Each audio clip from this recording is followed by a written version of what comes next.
तुम्ही रोज जे खाताय तेच तुम्हाला हळूहळू मारतंय का? होय, मी बोलतोय साखरेबद्दल.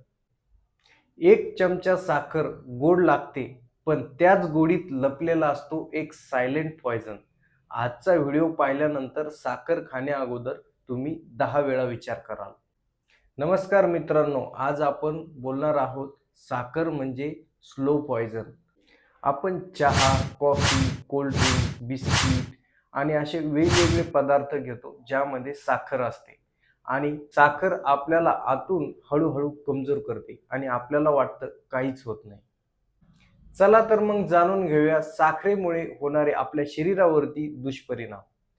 साखर आपण जर घेतली तर आपल्याला लगेच एनर्जेटिक वाटतं. म्हणजेच चहा, कॉफी, कोल्ड ड्रिंक्स असं काही जरी आपण घेतलं तर आपल्याला खूप ताजंतवानं फील होतं आणि थोड्या वेळाने किंवा एक वेळ गेल्याच्या नंतर आपण परत डल होतो.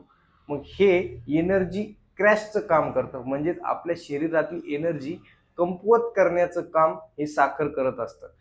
म्हणून साखरेला स्लो पॉइझन म्हणून ओळखलं जातं, जे की आपल्या शरीराला हळूहळू कमकुवत करण्याचं काम करतं. वेट गेन किंवा लठ्ठपणा. जर आपण जास्त प्रमाणात साखर जर घेतली तर ह्या साखरेचं रूपांतर फॅटमध्ये होतं आणि आपलं वजन वाढायला सुरुवात होते. आणि म्हणून आपल्याला अनेकदा जर वेट कमी करायचं असेल तर कंप्लीट साखर बंद करावी लागते. आणि ही साखर जर आपण वारंवार घेत राहिली तर आपलं वेट हे वारंवार वाढत राहतं आणि यावरती पच येतच नाही. आणि हाच लठ्ठपणा आपल्याला कमजोर आणि कमकुवत करतो. म्हणून लठ्ठपणा जर कमी करायचा असेल तर साखर ही बंदच करावी लागते. डायबेटिकचा धोका. जास्त साखर, जास्त इन्सुलिन. आपल्या शरीरामध्ये जास्त प्रमाणात साखर घेतली तर ती साखर बॅलन्स करण्यासाठी जास्त प्रमाणात इन्सुलिनही सिक्रेट व्हावं लागतं. पण एक वेळ असा येईल की इन्सुलिन रिस्पॉन्ड करणं बंद करेल आणि तिथून सुरुवात होईल डायबेटिकला. आणि असंच प्रत्येक पेशंटमध्ये होतं.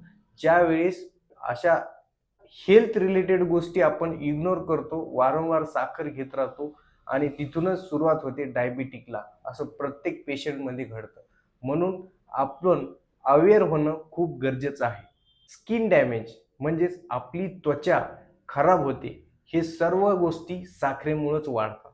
म्हणून आपण अनेकदा स्किनवरती अनेक ट्रीटमेंट करतो, पण साखर बंद करत नाही. तर हा आजार स्किनचा जसे की ॲक्नी, पिंपल्स, रिंकल्स यासारख्या गोष्टी आहेत, त्वचे रिलेटेड समस्या, ह्या जर कमी करायच्या असतील तर साखर आपल्याला नक्कीच कमी करावं लागेल. ॲडिक्शन म्हणजेच साखरेचं आपल्याला लागलेलं व्यसन. म्हणजे आपल्याला रोज चहा लागतो. याचं कारण असं आहे की साखरेने आपल्या ब्रेनवरती काम केलंय. म्हणजेच आपल्याला साखरेचं व्यसन लागलंय. अनेकदा आपण हे सोडण्याचा प्रयत्न करतो, पण ते सुटत नाही. त्याचं कारण असं आहे की जर आपण हळूहळू साखर कमी केली तर ऑटोमॅटिक या सर्व गोष्टीवरती कंट्रोल येईल. जास्त साखर म्हणजे शरीरात जास्त तामसिक एनर्जी वाढवणं. याने मन अस्थिर होतं आणि आळसही खूप येतो. मग यावरती काय करायचं? तर नॅचरल शुगर घ्या, म्हणजेच फळं घ्या. त्याचबरोबर गूळ आणि मध याचा वापर जास्त करा. साखरेऐवजी तुम्ही याचा वापर जर केला तर हळूहळू तुम्हाला हॅबिट चेंज करायला सोपं जाईल. अचानक बंद केलं तर ते पॉसिबल होणार नाही. म्हणून हळूहळू आपली हॅबिट चेंज करा. लक्षात ठेवा, कंट्रोल इज पॉवर. आजपासून एक डिसिजन घ्या तुमच्या हेल्थसाठी.